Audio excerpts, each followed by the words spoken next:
India में luxury cars like the BMW 3 series और the Mercedes C class, जिनको हम इतनी ज्यादा इज्जत देते हैं, वो यूरोपियन कंट्रीज एंड जर्मनी जैसे देशों में टैक्सी से काम आती हैं या फिर एकदम basic entry level luxury cars होती हैं। हम जिन गाड़ियों के लिए इंडिया में 40, 50, 60 लाख रुपए खर्च कर रहे हैं, यही गाड़ियां बाहर ऑलमोस्ट आधे प्राइस में बिक रही हैं। और एक रैंडम क्लेम नहीं है, we have the data to prove it. And I get it, ये तो इंपोर्टेड लग्जरी कार्स हैं, ऑब्वियसली महंगी होंगी, पर कहानी और डीप होती है। हमारे देश की गाड़ी के बारे में बात करते हैं। The Toyota Fortuner is manufactured in India. In fact India से ही दूसरी Asian countries like Thailand, Philippines, Indonesia यहाँ एक्सपोर्ट होती है। दूसरे देशों में भी इंडिया में बनी हुई फॉर्च्यूनर चलती है। इंडिया में फॉर्च्यूनर का प्राइस इज रफली 36 to 52 lakhs राइट नाउ।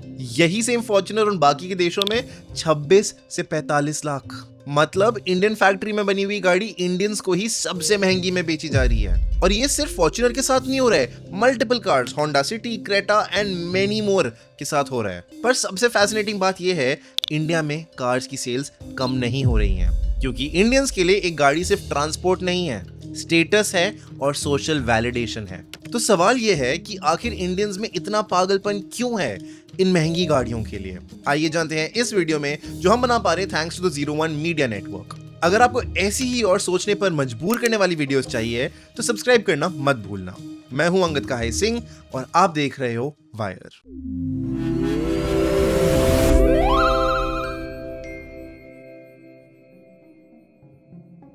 अब अगर तुम सोच रहे हो इस वीडियो में मैं सिर्फ टैक्स का रोना धोना करने वाला हूं और गाड़ियों को बुरा बोलने वाला हूं, तो ऐसा नहीं है। मैं खुद एक गाड़ी ओन करता हूं। इनफैक्ट मैंने खुद एक गाड़ी खरीदी थी कुछ ही साल पहले। मुझे भी कंफर्ट पसंद है, मुझे भी लग्जरीज पसंद है, पर मैं खुद के और लाखों इंडियंस के बिहाफ पे ये चीज जरूर बोल सकता हूं, इंडिया में आप सिर्फ एक गाड़ी नहीं खरीदते हो। ये सिर्फ एक नॉर्मल परचेज नहीं है, ये एक लाइफ ऑल्टरिंग फाइनेंशियल डिसीजन होता है। In fact let's do something. ये वीडियो पॉज करो और मुझे कमेंट्स में बताओ तुम्हारे घर पे कौन सी गाड़ी है और उसको लेने में कितनी प्लानिंग लगी थी।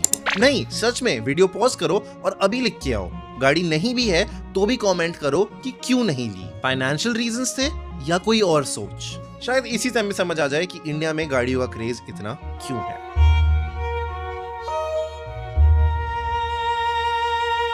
चलो एक फ्लैशबैक लेते हैं, थोड़ा टाइम में पीछे चलते हैं टू अबाउट 2008। टाटा ने जब अपनी नैनो रिलीज करी थी, एक ऐसी गाड़ी जो लगभग 1 लाख रुपए की आती थी। ये दुनिया की सबसे सस्ती गाड़ी थी। आइडिया ये था कि बाइक से गाड़ी का अपग्रेड हर फैमिली अफोर्ड कर सके, पर ये गाड़ी फेल हो गई। 10 साल में 3 लाख यूनिट्स भी नहीं बिके। क्यों? क्योंकि नैनो गरीबों की गाड़ी बन गई। नैनो चलाना मतलब आपके पास पैसे नहीं है, स्टेटस नहीं है। मिडिल क्लास लोगों के लिए नैनो लेना एक कॉम्प्रोमाइज बन गया था। उन्हीं सालों में नैनो से महंगी गाड़ियां उससे कई ज्यादा बिकी। इनफैक्ट उसी साल जो ऑल्टो रिलीज हुई थी, जो नैनो से शायद डबल से ज्यादा प्राइस की थी, वो भी इससे कई गुना ज्यादा बिकी, क्योंकि that wasn't the cheapest car. इससे हमारे देश ने और ऑटोमोबाइल इंडस्ट्री ने क्या सीखा? इंडियंस को सस्ती गाड़ी नहीं चाहिए, इंडियंस को ऐसी गाड़ी चाहिए जो उनकी इज्जत बनाए रखे। आज भी यही ट्रेंड है। 2019 में हैचबैक्स, जो छोटी गाड़ियां होती हैं, उनका मार्केट शेयर वाज अबाउट 46%, पर 2025 में उनका शेयर इज जस्ट 25 to 30%। अब पूरा मार्केट डोमिनेट करता है एसयूवीज। एसयूवीज की कैटेगरी 50% से ज्यादा क्रॉस कर चुकी है। छोटी फैमिलीज को इस बात से फर्क नहीं पड़ता कि गाड़ी में माइलेज नहीं आएगी या हर जगह पार्किंग के इश्यूज होंगे, उन्हें बड़ी गाड़ी चाहिए, बड़े स्टेटस के लिए। एक इंडियन के लिए एक बाइक चलाना एक मजबूरी है, पर कार चलाना is something worth showing off. इसी साइकोलॉजी पे ये पूरी इंडस्ट्री और सरकार चलती है।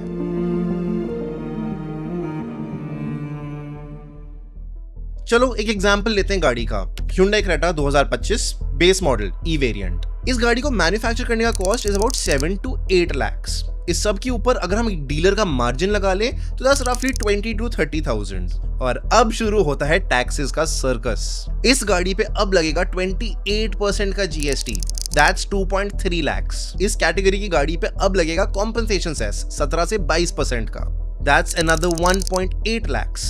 हमारा total now is 12.3 lakhs ex showroom price. अब इस गाड़ी पे लगेगा रोड टैक्स, रजिस्ट्रेशन, इंश्योरेंस और भी कुछ खर्चे, और अब आपकी गाड़ी कॉस्ट करती है 13 से 15 लाख रुपए। और अगर आप टॉप एंड क्रेटा लेना चाहते हो, उसकी प्राइस है 22 से 24 लाख रुपए, जिसमें 6 से 7 लाख तो सिर्फ टैक्सेस हैं। इसका मतलब ये है एक 8 लाख की गाड़ी पे आप 5 से 6 लाख रुपए के टैक्सेस ही दे रहे हो। और सबसे कमाल की बात ये है कि यही क्रेटा जो हमें यहाँ इतनी महंगी बेची जा रही है, ये बाहर एक्सपोर्ट भी होती है। एंड एज आई सेड, वहां इंडिया से कंपेयर करो तो सस्ती बिकती है। कुछ पॉपुलर कंट्रीज के टैक्सेस मैंने आपकी स्क्रीन पे लिखे हुए हैं। India is much higher than all of them. और ये जो सारे टैक्सेस हम दे रहे हैं इन महंगी गाड़ियों के लिए, उसके बाद भी हमारी सड़कों का हाल देख लो। इन गाड़ियों को हमें चलाना उन्हीं सड़कों पे और उसी ट्रैफिक में है। यहाँ पे मैं इस पॉइंट पे ये चीज जरूर बोलना चाहूंगा कि 2025 में थोड़े से टैक्स चेंजेस हो रहे हैं इन दिस सेगमेंट। सितंबर 2025 से एसयूवी कैटेगरी पे सेस कम होने वाला है, which effectively means आपकी गाड़ियों का on road price for these SUVs will be 50,000 to 2 lakh rupees cheaper. And ये बहुत अच्छी बात है, but it still doesn't change the fact इस सब के होने के बाद भी इंडिया के taxes are still some of the highest.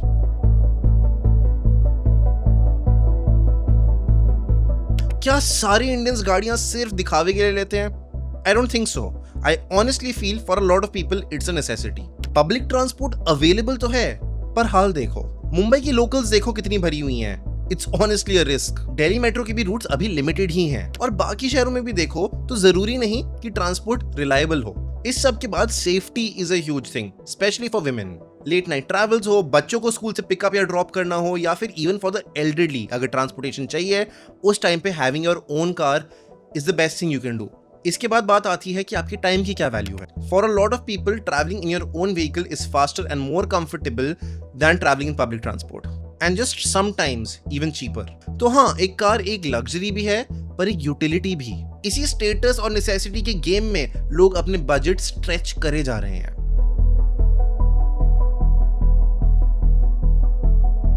तुम अगर रिसेंटली किसी गाड़ी के शोरूम में गए हो, या फिर तुम्हें कोई ऐड आई है इन द न्यूज़पेपर और ऑनलाइन, तो तुम एक चीज नोटिस करोगे, ये लोग आपको फुल प्राइस नहीं बताते गाड़ी की, ये लोग आपको बताते हैं आपकी पर मंथ EMI कितनी होगी जितने में आप ये गाड़ी घर ला सकते हो। Bring home a BMW in just 30,000 per month, ऐसे एड्स होंगे। आप शोरूम में जाओगे, आपको सेल्समैन बोलेगा सर सिर्फ 25,000 पर महीने में क्रेटा आपकी। सुनने में ये बहुत मैनेजेबल लगता है, पर थोड़ा कैलकुलेशन करो। अगर 25,000 हर महीने दोगे 7 साल के लिए, that's 84 months, which comes to a total of about 21 lakhs. पर जब तक आपकी अलग अलग फीस लगती है, इंश्योरेंस लगता है, सब कुछ लगता है, यही गाड़ी now costs you about 23 to 24 lakhs. Keep in mind, यही गाड़ी डाउन पेमेंट में शायद 15-16 लाख की है। ऐसे ही बायर को मैनिपुलेट किया जाता है।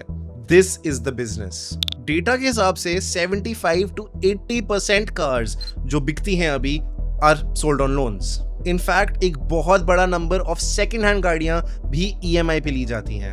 एक गाड़ी अब एक एसेट नहीं, पर डे 1 से ही एक लाइबिलिटी है। चलो, सब कुछ इतना नेगेटिव नहीं करते, कार लेना एक बुरी बात नहीं है, पर उसे अफोर्ड करने का ये मतलब नहीं है कि हर महीने EMI मैनेज हो रही है। आप वो गाड़ी ट्रूली तभी अफोर्ड कर सकते हो अगर आपके बाकी सारे फाइनेंशियल डिसीजंस इन प्लेस हैं। इमरजेंसी फंड हो, सेविंग्स हो, इंश्योरेंसेस हो, अगर ये सब कुछ इन प्लेस है, पैसे बच रहे हैं, and you're in a good place, buy whatever car you want. अगर ओवरऑल अपनी कार को ज्यादा एंजॉय करना चाहते हो, तो focus more on the utility and not the status. Buy the right car for you. Loan लेना भी है तो try getting the shortest duration if possible. लंबे लोन्स आप ही को प्रेशर देंगे, आप ही की नींदें उड़ाएंगे। एंड इस सब के बाद ट्राई करो कि उस गाड़ी को आप जितना लंबा ओन कर सकते हो, maybe 7 to 10 years, try utilising it through its entire life. एक गाड़ी एक टूल है, कोई ट्रॉफी नहीं है। आपको बहुत कन्वीनियंस देगी, पर आपके लिए पैसे नहीं बनाएगी। चॉइस पूरी तरह तुम्हारी है। फाइनेंशियल फ्रीडम चाहिए या सोशल वैलिडेशन? इस बारे में आपके क्या थॉट्स हैं, हमें कमेंट्स में बताओ। डिटेल में डिस्कशन करनी है तो ज्वाइन द वायर का व्हाट्सएप ग्रुप, जिसका link is in the pinned comments. हाँ, हम ये वीडियोस, आइडियाज सब कुछ डिस्कस करते हैं। और अगर आप हमारे चैनल को सपोर्ट करना चाहते हो तो you can also do that by becoming a member of this channel. सारे मेंबर्स के लिए बहुत प्यारे प्यारे इमोजीज हैं which you can spam in the comments to show your love. और अगर तुम उन थोड़े से लोगों में से हो जिन्होंने ये वीडियो एंड तक देखी है, तो कमेंट्स में वायर और हार्ट वाला इमोजी डाल दो ताकि we know who you are. और मैं आपसे मिलूंगा अगली वीडियो में।